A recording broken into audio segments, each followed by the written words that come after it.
Welcome back to Barlow's Boutique, everybody. I'm Frankie. How you doing today? Today, I'm displaying this Nazi zombie that I found on Cults. I was looking up zombies, Nazi zombies, and I found this under Zombi, zombie statue, by Esviper, or Eosviper. And I had to translate his notes for this because it was all in German, so fitting. Anyway, immediately I fell in love with this because it reminded me of looking at Weird War Tales back in the late 70s and early 80s as a kid. It's one of my favorite comic books of all time. I did a short little montage video of the ones that I have, and I got immediately distressed because the issue with the German soldier like this, looking for the GI, and he's got a skeleton dog, and they're searching. I have that issue, and I got it out to do something with it a while back, and I don't know where I misplaced it, so I'm kind of freaking out right now. Probably have to order another one. I don't know where it's at. Any 70s, 80s kids, you know what I'm talking about.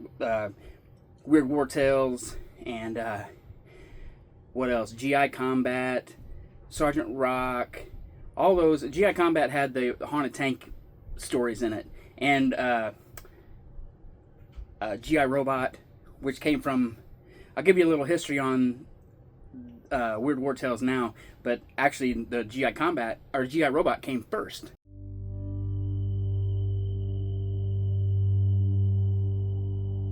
DC Comics' Weird War Tales began in 1971 during the Bronze Age of comics, when the publishers were looking for new ways to revive its long-running war comics. At the same time, changes to the Comics Code allowed horror themes to return to mainstream comics, so DC combined traditional war stories with ghosts, vampires, zombies, monsters, cursed artifacts, and science fiction. The result was a unique anthology that ran for 124 issues from 1971 to 1983. The first 7 issues mainly reprinted older war stories. Beginning with issue 8, the series found its identity by introducing Death as a host, a skeletal figure dressed in the uniform of a different army in each issue, much like the horror hosts in EC Comics.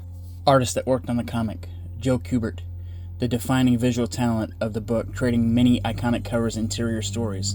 Russ Heath, renowned for highly realistic military artwork. George Evans, another master of military realism. Jerry Talek, one of the standout Filipino artists whose moody style fit the horror atmosphere perfectly.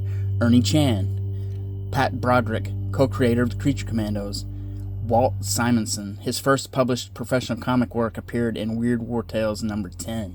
The writers included Robert Kanigher, one of DC's greatest war writers and a major force behind the series. Oleg, probably the title's most prolific writer, responsible for many of its classic supernatural stories. George Cashton wrote many memorable fantasy and horror tales.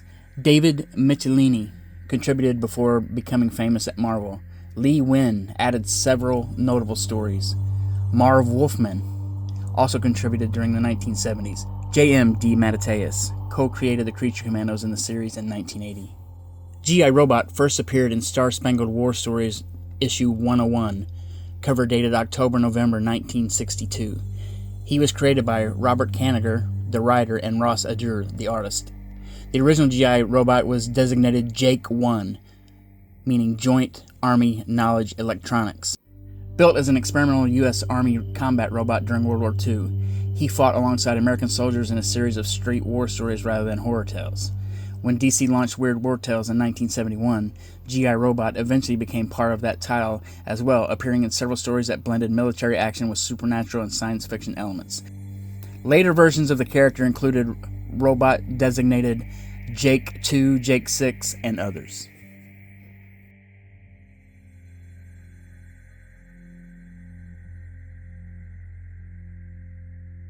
So, that being said, I'll give you a closer look at this. Anyway, thanks for watching. Please stay tuned. I got some other stuff coming. Yeah, right? Eventually, maybe. But anyway, thank you so much.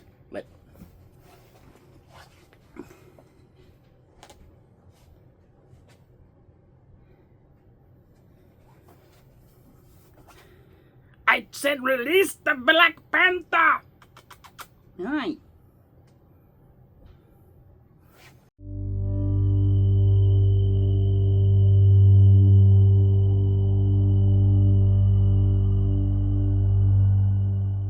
Right, I'm working on my Nazi zombie.